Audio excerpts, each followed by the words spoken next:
Hey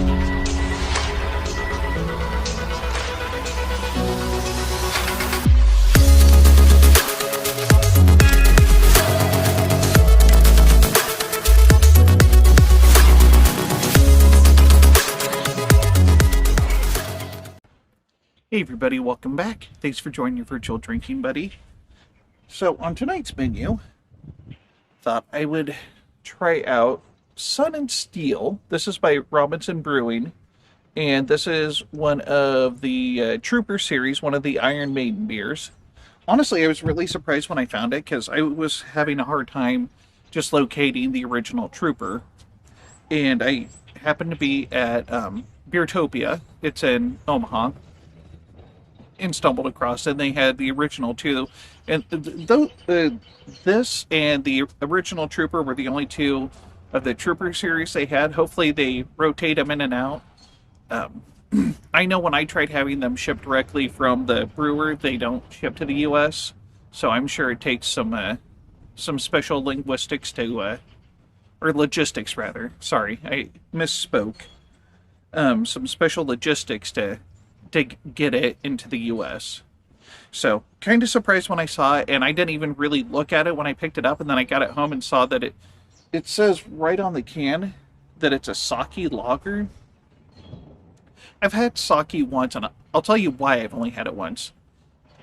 I wasn't impressed. Have you ever had rice milk? It was kind of like rice milk, but kind of sour.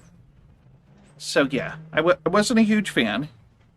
I maybe would have left it on the shelf if I had realized that it was a sake beer, but I'm kind of glad that I brought it home. And I did my research because what it is they use a sake yeast. So it's maybe not so bad. We'll find out here in a minute.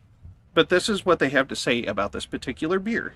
Sun and Steel is a 4.8% double fermented Pilsner infused with authentic Japanese sake yeast from the award-winning Okunomatsu Sake Brewery in Japan. The result, a crisp and refreshing Pilsner-style lager with a flash of honey and fruit.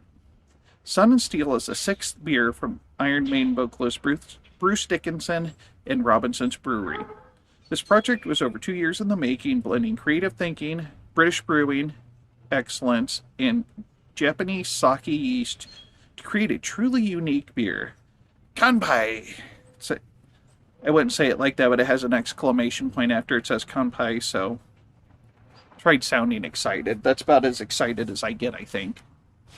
You know, unless I'm watching like a game show or something, and then I'm screaming at the people why they can't guess the right price or why they picked that letter, so. But yeah. Let's crack this big boy open and see what we're working with.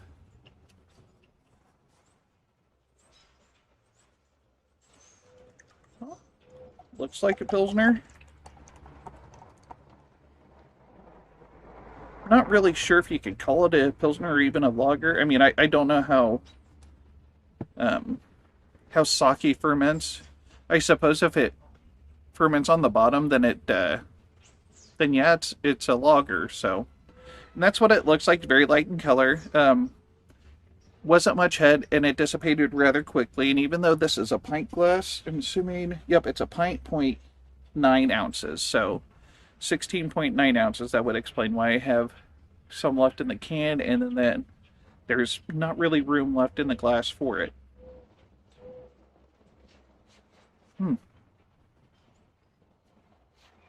Smells a little different than your typical lager. And I'm assuming it's just the yeast. I'm not picking up any honey or fruit in the smell. So I guess there's really only one thing left to do. Cheers.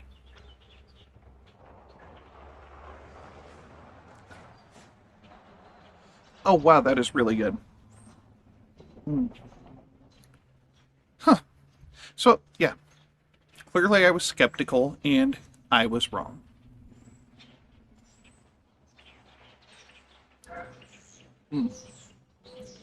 The flavor is really good. It's very crisp. It's got a great malt flavor. Sometimes a malty beer can be like too malty, like they're just like there's nothing to balance out the the bready flavors, and so sometimes it's just like almost too much.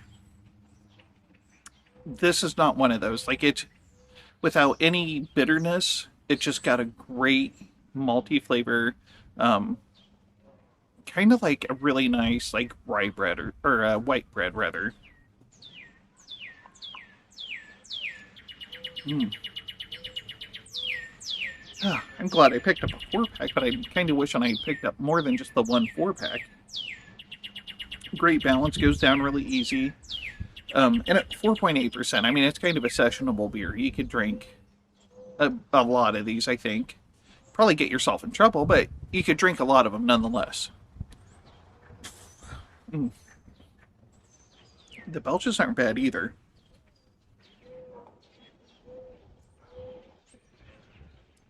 Man, that is really good. I don't know what else to say other than Robinson's Brewery and Bruce Dickinson know what they're doing. Glad they took their time on this. I would not have thought to put a sake yeast, excuse me, in a beer, but it worked to perfection this time. Do great, smooth maltiness. It's really pretty close up there with a lot of German lagers. It's really fucking good. I don't know what else to say. So I'll leave it at that. And if you liked what you saw, please hit the like and subscribe button below.